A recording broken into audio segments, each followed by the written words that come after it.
Holistic look at the ravages of extractive industry and corporate power in West Virginia has garnered 6 festival Best Feature awards and is slated for a fall 2023 release.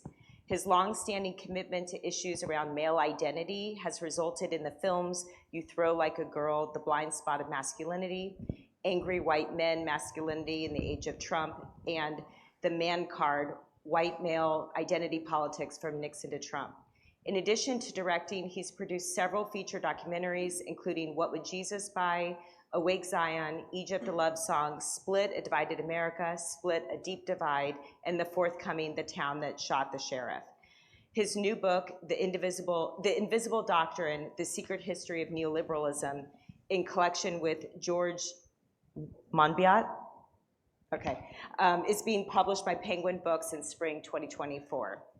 And he holds a master's in counseling psychology and system dynamics. Tony McAleer, who's our featured subject and writer, spent, as you heard, 15 years as a white supremacist in neo-Nazi movements, evolving from a skinhead to a leadership position in the white Aryan resistance. Infamously, he was instrumental in ushering in the internet as a tool for recruitment and propaganda, for which he was arrested in violation of the Canadian Human Rights Act in 1994. His exit from the movement was followed by years of soul-searching and countless hours of therapy to fully understand his process.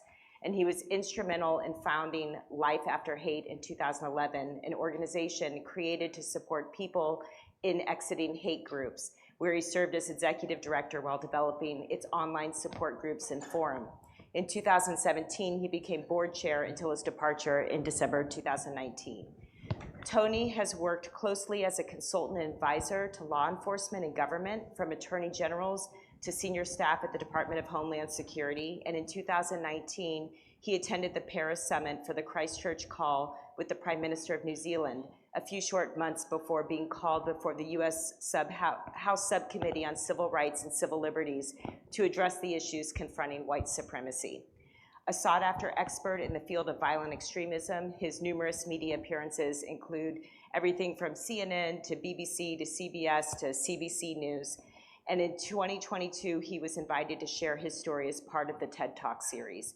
He's the author of The Cure for Hate, which we have out front. And obviously, you saw the movie that was based off of his experience, and The Cure for Hate, and then also there's a full-length documentary, Healing from Hate, The Battle of a Soul for a Nation. And finally, we have Dr. Calum Matheson, who's the chair of the Department of Communications at University of Pittsburgh and a faculty member at the Pittsburgh Analytics Center. His research focuses on how communities form around extreme beliefs and experiences, including conspiracy theories, religious fringe groups, online communities, QAnon, and various hate groups. His first book, Desiring the Bomb, focused on apocalyptic discourses and survivalism, and his current book project is an attempt to analyze the media of fringe groups to identify their common structures. So we're gonna start with a panel. I'm gonna sit down and join them, and we're gonna have a panel, and then we'll open it up for Q&A. So I'll come sit, because it feels awkward to stand. So we're gonna start with Calum. What are your reactions to this film as someone who studies this work of conspiracy theory and extremism, and what's important for us to take away from it? Is this thing on? Can you hear me? Yeah.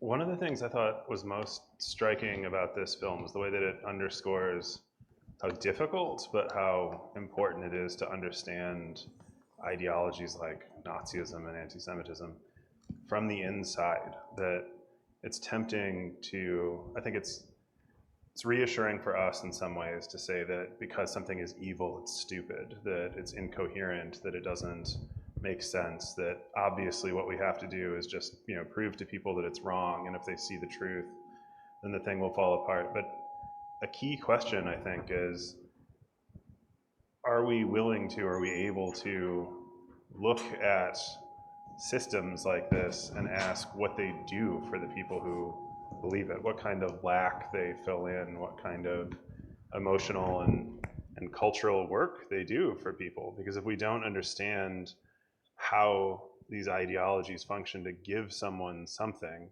And I think we kind of miss the ways that we might respond to them, that it's not enough to say they're wrong, it's not enough to criticize, that there has to be something affirmative that fills in and does that kind of work of making people whole, an alternative, in other words, not just a reaction. And I think the film does a very nice job of kind of underscoring the profundity of that challenge. Peter, why did you feel this was an important story to tell? And how did you learn about Tony? Well, first of all, I want to thank Holocaust Center of Pittsburgh for having us here. It's a real honor for us to be back. It means a great deal for us to be in Pittsburgh because of your recent history. When we premiered the film at J-Film this spring, we decided that Pittsburgh was the right place for us to premiere this film because of your history, and also, I think more importantly, because of your response to the events that have happened. I'm really, I am encouraged and I am just blown away by how your community has dealt with the tragedy that has befallen you all. So I got into, it was never my intent to work in this wheelhouse of violent extremism at all. I've been interested in issues around male identity and masculinity for years, and I've made a series of films around that. And I was working with a sociologist named Michael Kimmel, who we were sitting down to lunch one day, and he said, you know, I'm starting to talk and interview this group of guys who fascinate me. They're all ex-white supremacist members, ex-neo-Nazis, who've gotten out of the movement and now help people get out of the movement themselves. And he said, how they found their ways into the movement, how they were indoctrinated, how they were recruited, and the personal reasons that, how they explain, I think I love the way you use the term make someone whole, right?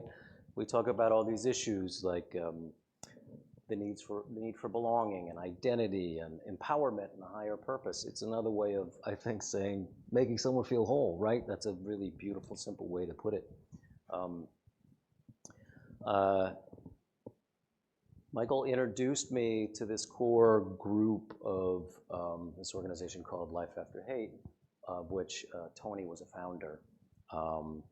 And out of that came the film Healing from Hate. And Tony and I developed a friendship, and that has extended, I think, from the moment that we met, five years ago. And when Tony, Healing from Hate was very well received, and Tony had considered making this trip to Auschwitz for I think a very long time. I think there was a part of him that was sort of kind of holding himself back from what he knew would be a very powerful and difficult experience for him as part of his journey of atonement and his growth, and he asked me to join him.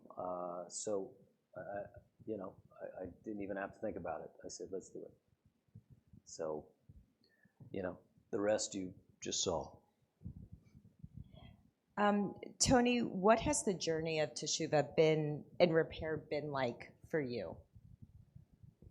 Well, the journey for me has been, it's been a difficult one. I mean, the first thing was for me to leave the movement behind. And the first phase of that journey was, I think, before we can do healing work with other people, we need to heal ourselves. So with the help of an amazing, and you saw him there, Dov Baron, Jewish coach, counselor, mentor, and friend, I did over 1,000 hours of one-on-one and group counseling with him, and really. Tony,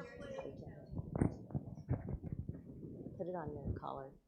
Can you hear me now?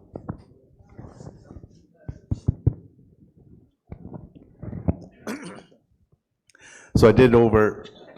There we go. I did over 1,000 hours of one-on-one and group counseling with him, and really doing the healing work that made those choices, because everything I did, I chose to do. I don't ever blame anything on my childhood. I share things from my childhood so you understand the lens through which I made those choices. But I had to go through that healing process, which included forgiving the teacher that struck me, forgiving my father. Once I'd done those pieces, then it was to go and help people who are where I once was. And that's after that healing process, I co-founded Life After Hate to help heal people like me, people who were recruited into the movement by people like me. And that was the next leg of my journey. And really this last piece of the journey, when I left Life After Hate in 2019 as part of this transition to the next phase, it's about going back to the communities that I've harmed in atonement and reconciliation and repair. And if there's one community on this planet that I've harmed the most, it's the Jewish community. And so I wanted to do something to undo the harm that I had created with my anti-Semitism, with my Holocaust denial. And so this film is my tshuva. I'm not Jewish, but I have a rabbi in Vancouver, Rabbi Diane. He's taught me about tshuva, and he's had me speak at his synagogue at the High Holy Days and Sliho, I think it's called. I'm learning. But so that's the next phase of my journey, and I've been fortunate at each phase of the journey to have someone from these communities go, let me help you. Let me be your guide. Dov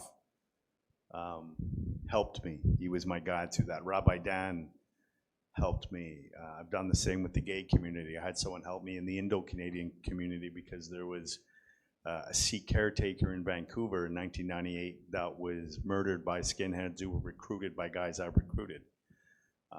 So the work of repair with that community, but I'm lucky enough to have a guide. And the next community that I have to address this with is of course the African American community and the Caribbean Canadian community. But it's an ongoing work. It's very fulfilling, and to see people able to emotionally release at events like this. It's some of the interactions I've had with people are extremely humbling and blow my mind, and I know all the things that I've done, and that people can come up and shake my hand and approach me with such warmth. It's truly humbling, and it's a two-way street. I'm healed from the process, but I know that the communities I engage are healed from the process as well. For kind of our second round of topics, we want to explore the idea of conspiracy theories. Like why conspiracy theories are so effective in convincing people. We look at some of these conspiracy theories and think, how could people possibly believe this, and what's the attraction to them, and where do they come from? So Tony, with that in mind, what was the attraction or pull of Holocaust denial in particular for you? So there's layers to that, and the first one is the possessing secret knowledge about like a world conspiracy. So before you get to the Holocaust denial, there is the conspiracy that there's this international cabal of Jews that acts like a hive mind that's behind every ill in society. It's behind homosexuality and bad movies and pornography and drugs and all of these things. And so it starts with that grand conspiracy, which is an ancient conspiracy. It's in the protocols of the elders of Zion and things earlier to that. And so in the face of this grand conspiracy, there's this secret, like there's this information that you have or someone has that not everyone else knows. So there's sort of an exclusiveness to the information, to the secret. Somebody's letting you have a peek behind the curtain at what's really going on in the world, and that's how it sort of prevented. And with anti-Semitism, it provides, like it says in the movie, simple solutions to bewildering problems. And you're given an explanation as to, and a target and a place to put the anger and the angst that I was already feeling. And it was spilling out all over inside my life. But what a good recruiter and a propagandist does is it takes that angst and anger and focuses on a target, on a scapegoat. And that's what was done with anti-Semitism. But it goes even deeper than that. If the belief was there's this international cabal of Jews, and at the root of their power was the sympathy and the goodwill from the rest of the world because of the Holocaust. And the underlying belief was, when we got right into it, was if we could undermine the story of the Holocaust, if we could undermine that history, if we could cause people to not believe it, to doubt it, then they would doubt that sympathy, they would doubt that goodwill, and we could remove that base of power that the conspiracy theory of the great international Jewish conspiracy rested upon, and that was the basis of it. And I think an important point that you made, Calum, is with all of these things, it's not just what someone believes, right?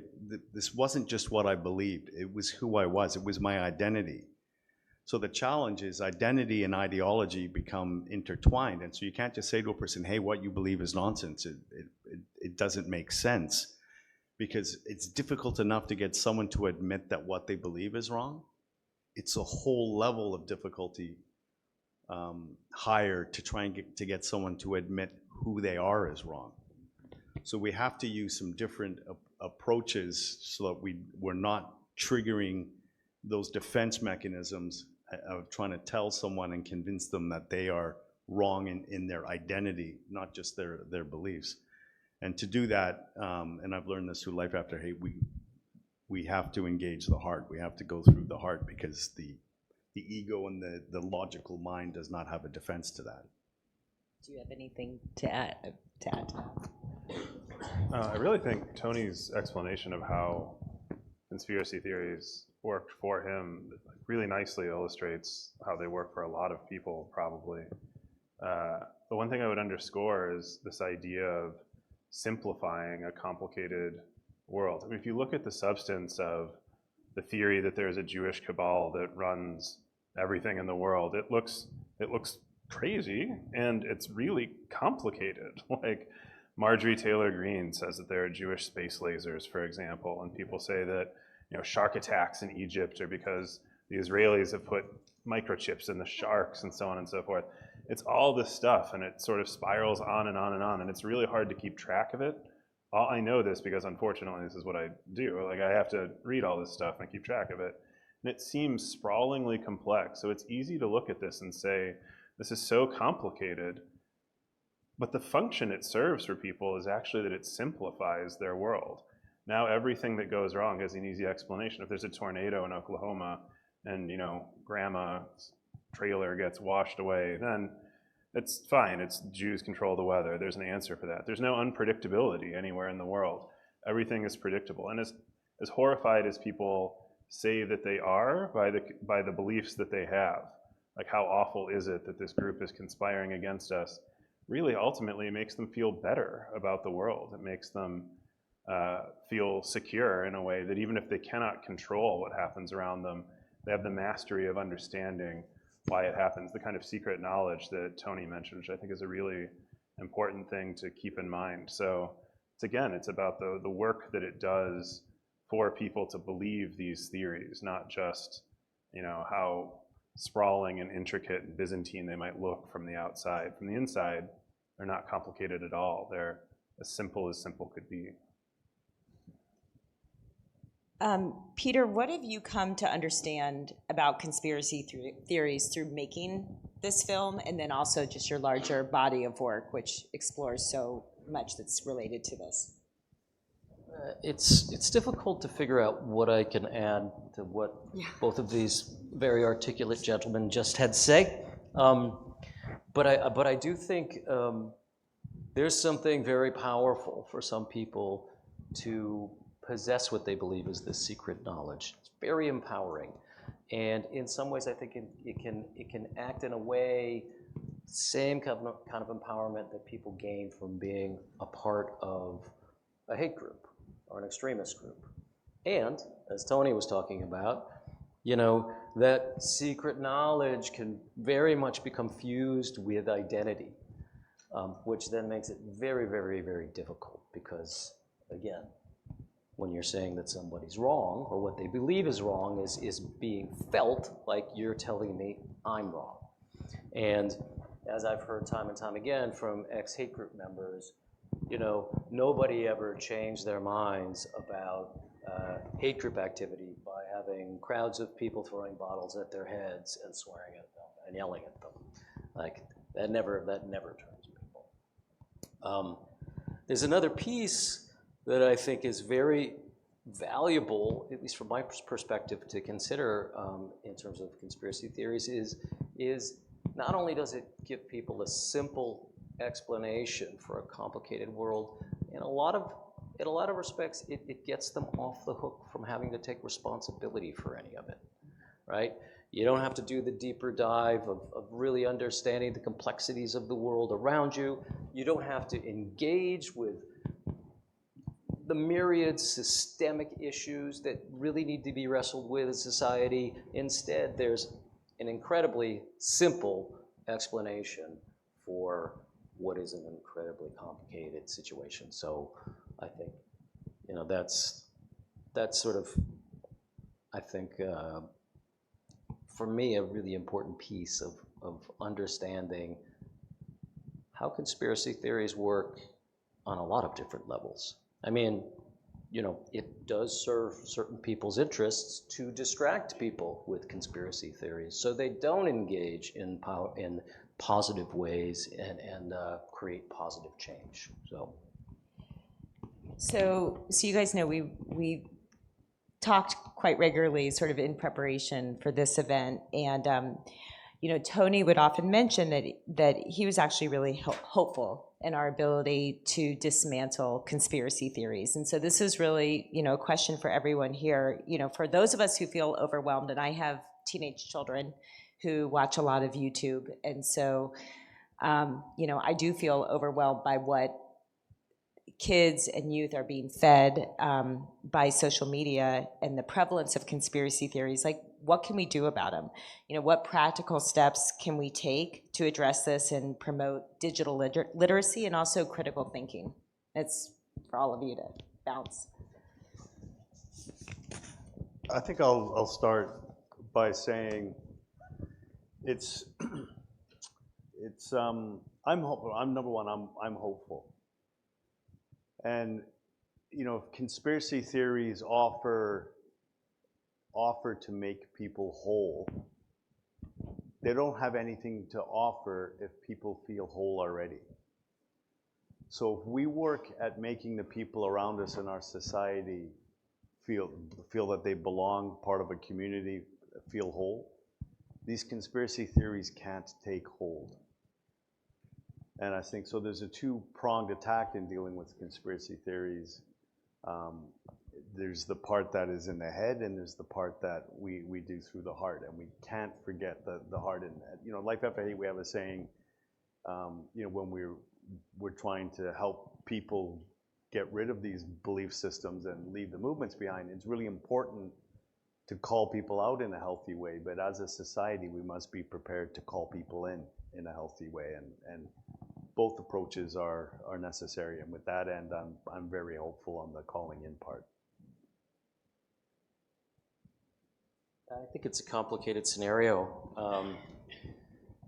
We've all been sort of talking about our children and watching what they get exposed to on TikTok, and they're getting information that's so fragmented and so out of context that they there's no way for them to know whether this stuff, whether it's real or not, whether it's correct, whether it's accurate.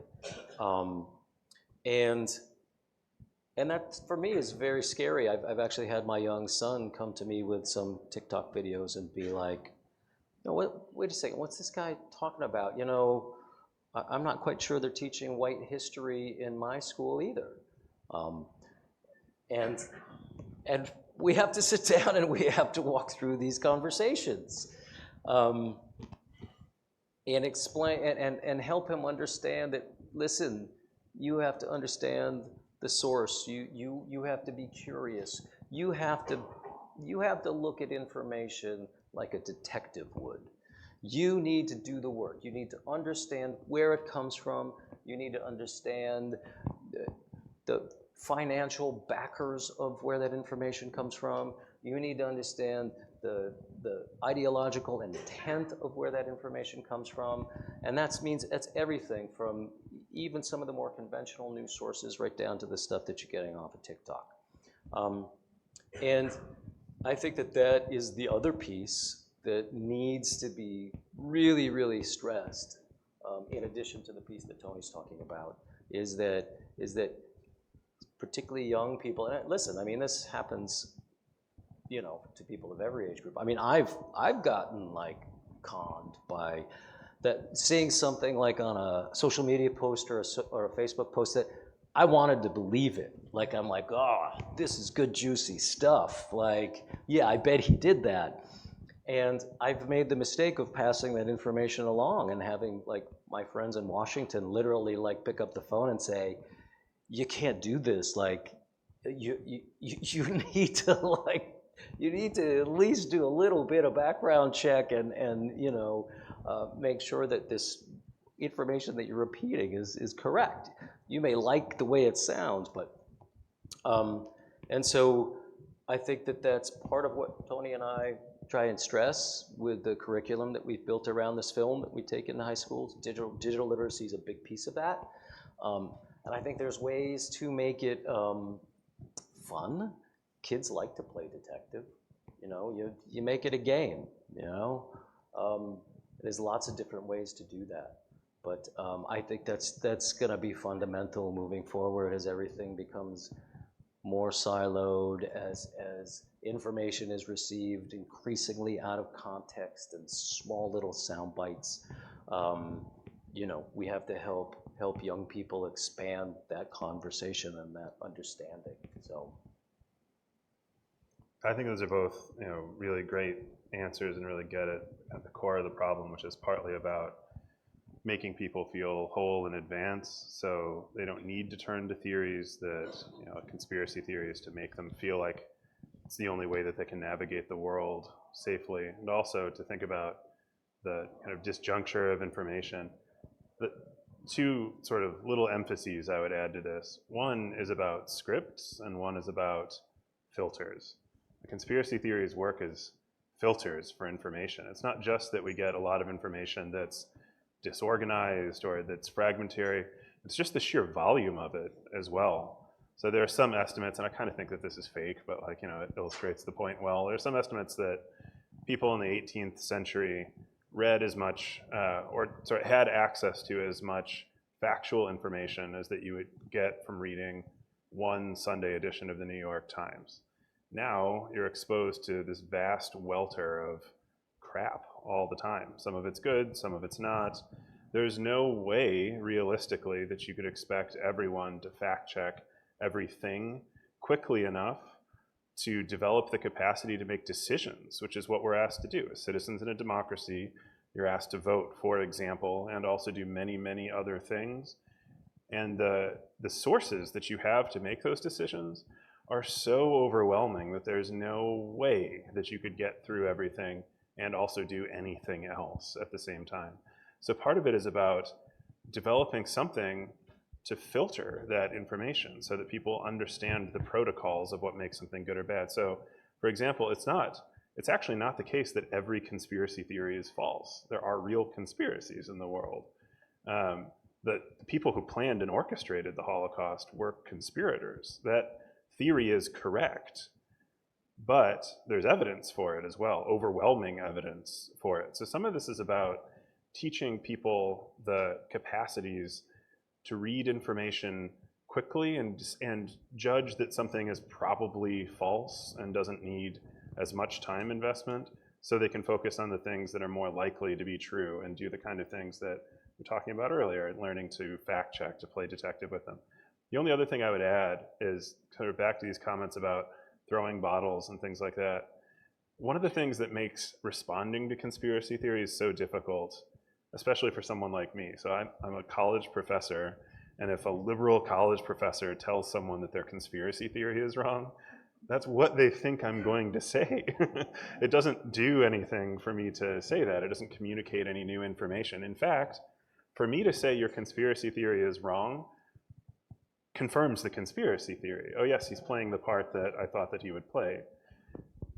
It's not enough to push back as a result. And in fact, if you throw a bottle at someone who, is out there espousing whatever awful and evil ideology it is, they think that you are going to do that. They've already divided the world into friends and enemies and so on, and all you've done is reaffirm that you are an enemy. So part of what I think Tony said that's so extremely difficult to actually do, but also vitally important, is breaking the scripts that people expect of us. It shouldn't be up to people who are the victims of violence to respond to the people who are its perpetrators, but to some degree, there's no other practical way to do it other than to demonstrate that the scripts that people have been taught to use to interpret the world are wrong, that they don't predict the ending. The other thing I'd like to just add there is, just real quickly, is that I think we also have to look at what is it that we believe that might be a conspiracy theory, because conspiracy theories are not the domain of those guys or those people over there. We need to examine our news and information sources, and in this age of activist journalism, the first thing at the expense of that is subjectivity and often truth. So is what I'm consuming, is that real? And to be aware of the weaponization of the word conspiracy theory, because while there are conspiracies that are real, there's things that are labeled as conspiracy theories that aren't conspiracy theories, or isn't disinformation, or isn't. Those terms get weaponized to discredit information that might otherwise be true. And so in this war of information, I think it's important to look at what's going on out there, but we also have to look at what we're consuming and evaluating the sources, and be honest with ourselves. Is what I'm believing actually true, or is it just that I want it to be true because it fits my narrative?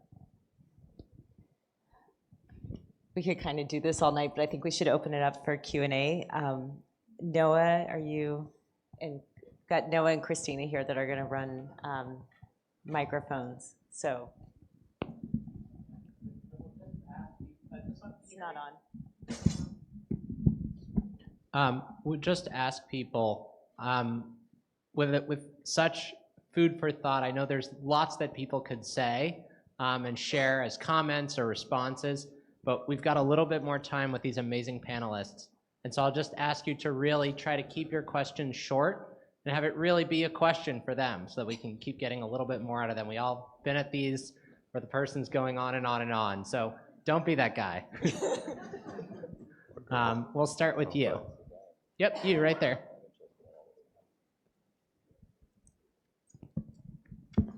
Hi, great presentation. You spoke with such eloquence about the idea of shame, Tony, and I think all of us here, we know very well the dangers of the extreme right, conspiracy theories against Jews, violence against Jews.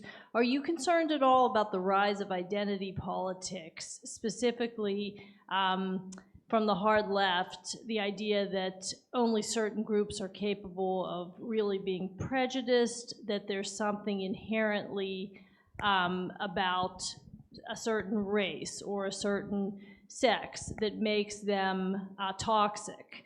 Sometimes I think that sometimes with all the concern that we have about the extreme right and the violence and the hate, we maybe miss that there are other forms of dehumanizing people, and it's not unique to one political stripe. And are you concerned about that too? And if so, are there efforts to address it or help people to see that we can all be capable of bigotry and all be capable of better than that? Absolutely, we can all be capable of it, and I think we, as a society, we have to acknowledge that. And I think it's dangerous to dehumanize people for whatever reason. It doesn't matter. It's not a left or right issue. It's a dehumanizing issue. And when we dehumanize other people and we put them into clumsy buckets and say they're this or that because they fit, you know, an identity or a bucket, I think that's a dangerous thing to do. And we acknowledge that. There's a reason the Chinese Cultural Revolution is one of the first more modern mass atrocities that we reference. In fact, same with Cambodia. Those were also mass atrocities and genocide that happened on the left with their version of identity politics. I think we need to see the humanity in everyone, and I think we need to be very careful about labeling people and putting them into buckets based on who they are. If I can just add quickly, this is a piece that we've also built into our curriculum when we work with secondary school students, is one of the big themes in addition to identity and digital literacy that we tackle is also the process of othering, how it happens on very subtle levels, even within social circles within your own community, right? And I think it's crucial. I mean, look at, our country's a mess. It's a complete mess. You know, I feel very strongly that we all have much, much more in common with one another than we have in terms of differences with one another. But this process of othering that you're talking about, it's cleaved us, you know, right in half. You know, it's become really difficult, if not impossible, to even have a conversation with someone who's from another political tribe than yourself. So, yeah, 100%. Can you hear me? Okay, thank you everybody for being here and for the Holocaust Center in Chatham for bringing us this event. My question is about the treatment of women in these white supremacist groups. If you could address the danger they pose to women in addition to all the other groups that these people don't like. And secondly, have you heard of Daryl Davis, who was an African-American man who, his method sounds similar to yours. He meets with Klan members in person, like over coffee, and just talks to them about how they got in the Klan, what their beliefs are, and what they think about Davis personally as a black man. And he's personally deconverted I don't know how many KKK members, and they will send him their robes, kind of saying, hey, you rescued me from this nightmare of racism.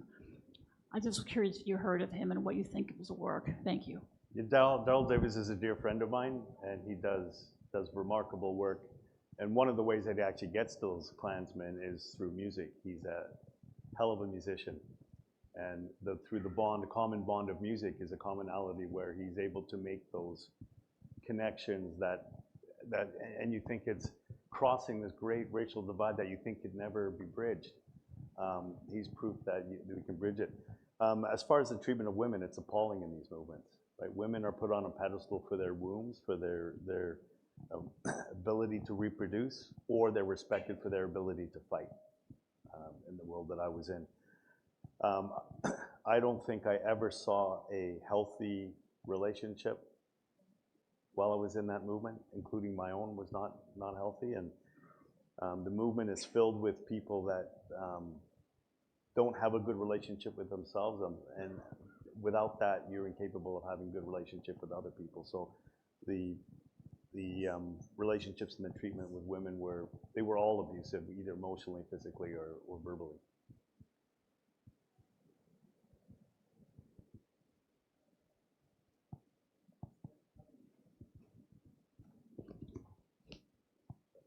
will. Tony, I'd like to know, you reference that your children were a turning point for you, but I'd like to know more about what happened within you and when you became a father, what actually happened to start to shift you? I'll try and do this quickly. It's all in the book, by the way. When my children were born, and I remember holding my daughter for the first time, and she's got this little tiny scrunchy face, and I'm thinking like she's like I think I'm gonna hurt her or something, and she's so fragile. And she opens her eyes for the first time, and I know my face is the first picture her brain's gonna take. And for the first time since I couldn't remember when, I decided to make decisions with someone else other than me and mine first, because I was completely self-centered and a narcissist. And up until that point, I was completely cut off from my heart. You know, it's not that my heart wasn't there. It was shielded behind layers of armor that I had built around it to feel safe, to protect myself from hurt. But with young children, they're not, at that age, they're not capable of hurt. They're not capable of shaming. They're not capable of ridicule. They're not capable of rejection. That comes when they're 13 or 14 or whatever. That's all they do for a minute. But, you know, they looked at me with these magnificent, looked at me like I was like some sort of God and this magnificent human being. That's not who I saw when I looked in the mirror. So, you know, when we're compassionate with someone, we hold the mirror up to them and allow them to see their humanity reflected back at them. And that's what my children did to me, and it provided a safe space for me to begin to thaw. There's a lot more to the process than that, but that is the catalyst that started. By the time they were 2 and 4, I ended up being a single parent. My mother, who loved me unconditionally, but her relationship with me was very conditional, and I needed her help to raise the children. I could barely take care of my own life, never mind with the 2 children. And she used that leverage to add pressure to get me to choose to move away from the movement and the groups. And the big lesson that she taught me, my children gave me the first real lesson in compassion and that mirroring our humanity piece. My mother gave me the lesson of how important it is for compassion to be accompanied by healthy boundaries and consequences.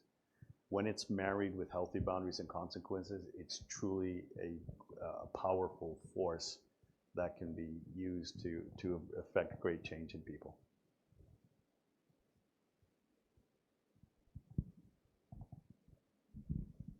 That woman took my question, but your coming out, if I can use that term, reminds me of what's happening with Peter Hutchison in these past few days. Her experience, her desire to finally break away was the January 6th insurrection. Was yours solely an internal thing with the child, or was it any event that happened to you or that was in the news that you began to ponder about and recognize? I think it was a bit of both. You know, if I think of what was happening in those final years before I left, American History X, the film came out, that had a profound impact on me. I had my teeth knocked out in front of my children in my house by skinheads that I knew over a disagreement over drama. That affected me, and realized I was putting my children in danger by hanging around with these people.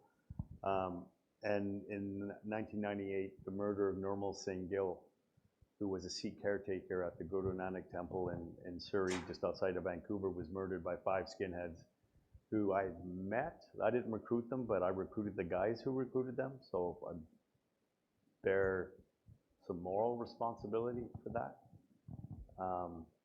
And so those things were happening at the time that compounded the disillusionment I was already feeling, because it's exhausting to be in that much negative energy and anger all of the time. It's exhausting to be that angry all the time and surrounded by people that are that angry all the time. And it started to wear me down. Hope that answers your question.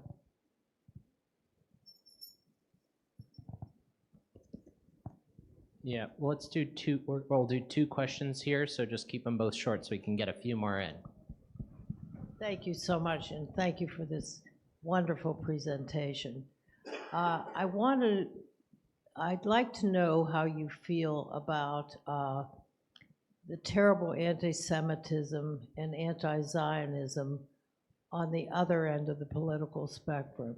I quote Dr. King, anti-Semitism is the same thing as anti-Zionism, and I have great concerns for Israel.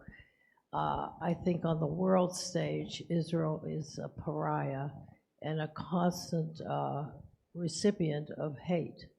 I think anti-Zionism is every bit as much a threat to the Jewish people as white supremacy. I wonder if you agree. You, sir? It's a complicated question, but there's definitely a linkage between anti-Zionism and anti-Semitism.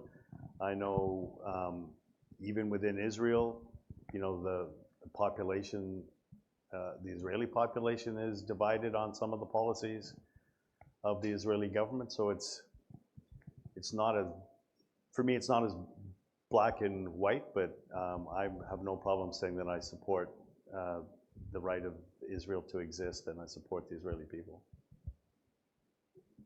I wanted to say something really quickly about anti-Semitism on the left as well, but in European and American conspiracy theories, and also those in the Arab world, the Middle East, anti-Semitism is the one universal in nearly every conspiracy theory. Every conspiracy theory has an anti-Semitic version. The people who think that the Sandy Hook massacre didn't happen, some of them think that the Mossad staged it, or they think that Jews orchestrated this fake massacre to disarm the population and so on.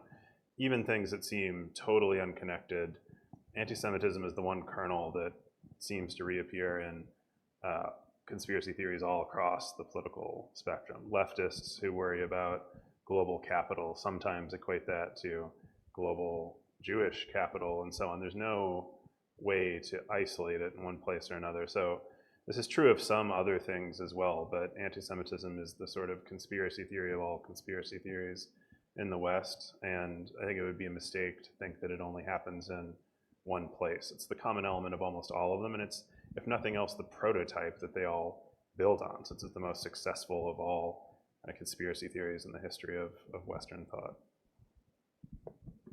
My question is, why don't we see women participating, at least publicly, in these extreme and violent movements that you've been describing, whether it be neo-Nazi or anything else? Well, I think they tend to be very distorted expressions of false masculinity, right? It's a hyper masculinity that people, young men, are drawn to in search of identity. It doesn't attract women the same way, but that's not to say that women aren't involved. I know we did a recent study for some academics with people we'd worked with at Life After Hate, and 1/3 of the respondents were women. Women are there, but they're just not as visible. But there's the sort of warrior mythos, and there's a whole false hyper masculine ideal that permeates these movements, which draws vulnerable young men into it. It doesn't draw women in the same way. It doesn't mean that women aren't drawn into it, though. I think in one of our calls, I was going to say, don't you have some stats on that? I was going to say, I'm a nerd, so I'm going to answer this question nerdily, since two people asked about women. But one of the premier academic studies of women in the white power movement is done by a sociologist at the University of Pittsburgh, Kathy Blee. So if you're interested, there's a great deal of academic work about this exact question as well, which is not at all a substitute, but in addition to the kind of personal experience that Tony can describe.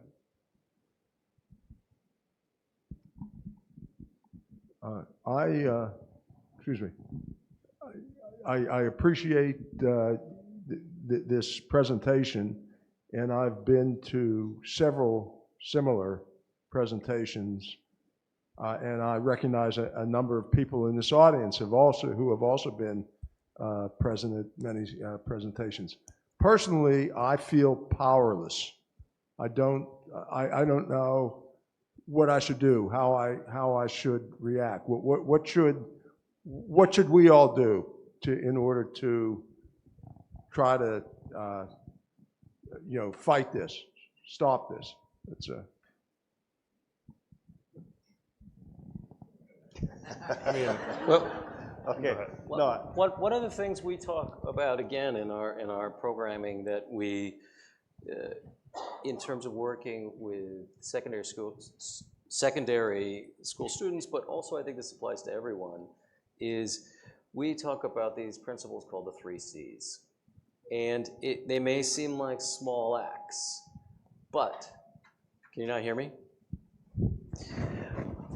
So we use this structure called the 3 C's, and they may sound like small individual acts, but I think Tony and I agree deeply that like the work's gotta start here, right? That's the one thing you can change. You can change your own behavior, you can change the way that you engage and you interact with other people in society. And what we ask people to consider is thinking about compassion whenever you engage with another individual or group of individuals. And that includes having empathy, a willingness to understand, a willingness to listen, to honestly listen and understand where that other person's coming from. The second piece is curiosity, having a genuine curiosity about the other person, not just, letting them talk until you have your turn to talk, right? Like genuinely, actively listening and having a authentic curiosity about that other person, where their beliefs come from, right? Why they think the way that they think, right? We all need to be heard. We all want to be understood. And the other piece is dealing with courage, is having the courage to step outside of your comfort zone when it's required. How can you do uncomfortable things that maybe you otherwise would feel reticent to talk to someone from a different political tribe, from a different ethnic background, from a different faith. It can be anything, right? And I think there are really small steps that you can put into place in your everyday life that I guarantee you will resonate out and start to make changes. That's just on a real personal day-to-day level. I think what I'd also like to add is, and there's a great organization called Starts With Us, startswith.us, and it's about how we have to be the change. As human beings, we have this incredible power to inspire people around us, whether we consciously do it or not, whether that be for good or for not. And when we can consciously take control of that, we get to choose who we choose to be in every moment of every day. Changes people around us when we inspire them through our actions and through our deeds. And you might think, oh, that's kind of hokey. I don't think we can wait for other people to do it. We have to be that change that we seek. And I'll give you an example. In Anaheim, the mayor of Anaheim did a program called 1 Million Acts of Kindness and challenged the city to engage in 1 million acts of random acts of kindness. And after about 3 months of this program, where people were doing these small, mindful, kind things, one of the things they noticed was after 3 months, the bullying in schools had dropped 30%. When we actively get engaged and constantly choose to be better people in this world, we change the world. And I think we have to be cognizant and remember that. We all have the power to make the change. And it's hard though. I mean, you're right, it's hard. It's hard to imagine what a single person does. And we're talking about, if this was easy, then we would have fixed it already, But there are thousands of years of human evil everywhere, and violence happens, and we're talking about forces that do seem vastly out of proportion to our ability to respond to them. But in the end, the key moment is when those forces change the way that people actually act. And no matter how overwhelming they seem and how stacked the deck appears to be against you, there's a point where you choose to do something or you choose not to do it, that there's still a human agency, even when we're talking about things that seem to be so vast and complicated that we'll never really understand them in the end. And it's partly about being realistic. No single individual is going to upend the entire system of violence and hate that exists in the world. No single person will stop a conspiracy theory from spreading by themselves, but it's millions and millions of almost imperceptible little actions that change a culture.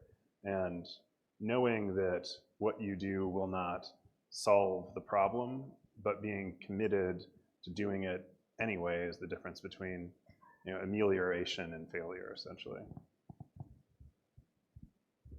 Emily, do we have time for any more questions? You guys good to keep? You gonna do a couple more? Yeah. Okay, great. That's what we're here for. Yeah. We'll come to you.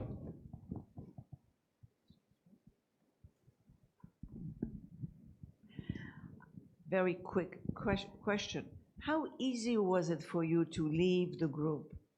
Because some of the things that I've heard about conspiracy groups or cults, they don't let you leave. It's a struggle. So you first had to decide for yourself you wanted to leave, and then you probably had to deal with the group. How difficult was the second step? Sure, and the organization I was involved in wasn't a cult. I think one of the ways that we can understand what makes something a cult versus like an organization is the presence of undue influence. And I'm not going to get into what the characteristics of undue influence are, but that's what cults have. They exert undue influence so that you give up your privacy, you give up your freedom, you give up your money, you give up your ties to your family, and they won't let you leave.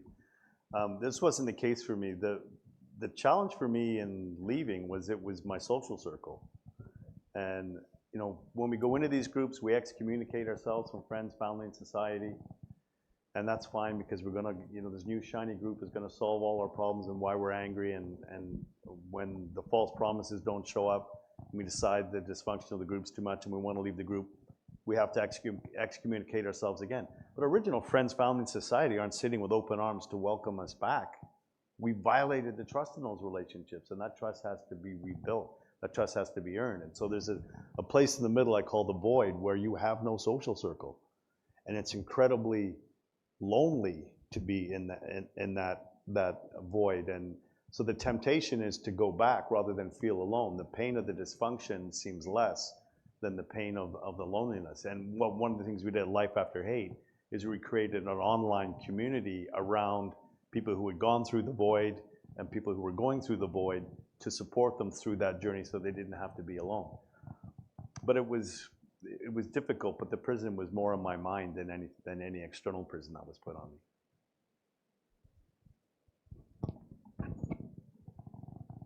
Do we want to just do like one more or two more? I don't know. Yeah. Tony, I have two quick questions. One, have you received any death threats since leaving the movement?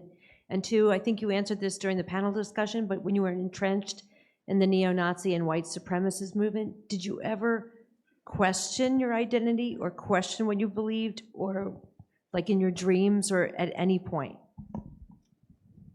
As far as questioning things, maybe a little bit at the beginning, but then you realize the more I buy into these things, the more my identity and reputation gets stronger. And so very little of it I question. A little bit here and there, but, and then the things that we do question, the ego just goes like this. What thing? What was the second part of the question? Have you received any death threats since leaving the movement? I've had people say not kind things to me, but I've never received any serious death threats, no. Thank you. Maybe this last one here, she's had her hand up for a fair bit. Yeah, this is mainly for Tony. I noticed that you said that it was your children that partly influenced you to start leaving the group. And I'm just thinking, for some other people, the thought that they have a child, they would want to continue the group to protect them from all the bad things that supposedly Jews or blacks or others do in society. So how did you, or what do you think made you go the other way? That's a good question, and I'm not for a second suggesting that some sort of Aryan Nations fertility plan is a way to sort of dismantle these movements. It provided me an opportunity, you know, and who we choose to be in that moment, you know, to sort of paraphrase the writings of Viktor Frankl, Man's Search for Meaning, that created an opportunity where I could step up and be a better person. And I took that opportunity. Not everybody does. Not everybody sees the opportunity. Not everybody seizes the opportunity. But it gave me an opportunity that I took. And that I've heard a number of times, there's two things that have catalyzed change in people that I hear anecdotally most often. One is the birth of a child, and I think anecdotally a female child. I think as dysfunctional men, we want to turn little boys into soldiers. But it was a female child first. A boy came 15 months later. And the second piece, compassion from someone who we felt we didn't deserve it from. So I got compassion from the Jewish counselor. That compassion, sometimes it comes from a person of color, someone who we marginalized or mistreated. And I'm not saying for a second it's the responsibility of marginalized people or people of color or people that have been discriminated against to take on this work, but it is an extremely powerful gift should you choose to give it.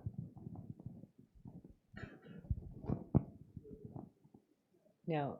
Well, I want to thank everyone for coming and for Calum and Peter and Tony for participating in this. And as we mentioned, you know, the Holocaust Center greatly appreciates you coming. And we're going to have, Tony has books out on the front table.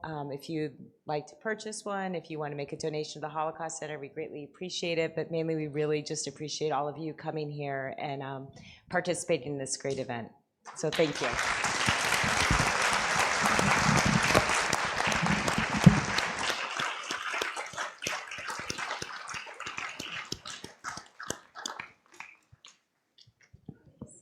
Sure.